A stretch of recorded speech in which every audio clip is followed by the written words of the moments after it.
Surski, a jau skaitėte metinę VSD ataskaitą, Grina atvertė visas kortas. Skaičiau nieko ten įdomaus, išaiškinti tų rusų žvalgybininkai ir Artūras Račas. Račas. Na, aišku, susipažinot žodžiu. O kaip vertina tokį dalyką, kad rusų šnipai pradėjo verbuoti politologus?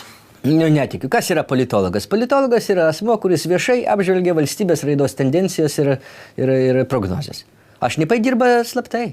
A jūsų, kaip politologo, neverbavo? Manęs. Nu.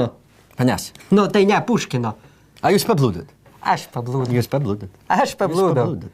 Rača, verbau. Rača, Lietuvos patriotą. Grina sako, ir tai kažkur vat įsipainiojas ir. A vat Surskis, švarutis, ne? Matot, Račui šiuo metu supulė 3 dalykai. Pavasarinė vitaminozė, didžiulė pilnatis, milžiniška, pats vakar meravau ant stiklo 44 cm ir saugumo ataskaita. Gerai, paklausiu taip.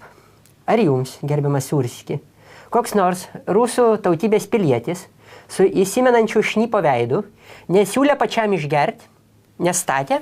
Man visada stato, nuo pat tada, kai įsidarbinau politologų.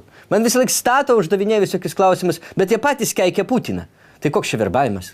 Gerai, a jums niekas nebandė įsiūlyti į lovą merginą, nu taip pagirtai rankai? Man dažniau siūlo simpatišką vaikiną, bet vat tokių vakarėlių baigties aš dažniausiai kaip tais nelabai prisimenu. Nu, reiškiasi, jūs verbuoja. A jums nebandė supykdyti kas nors su kitais politologais? Tai kad aš su visais jais susipykęs. O labiausiai tai manęs nekenčia Račas. Vadina durna pelė. Tai reiškia, jūs pilnai valdomas rusų šnipų, tik to nesuprantat? O Račas supranta? Irgi nesupranta, bet labai pyksta. Jūs tai bent nesipiktinat? Aš nesipiktinu, tik aš ne Račas.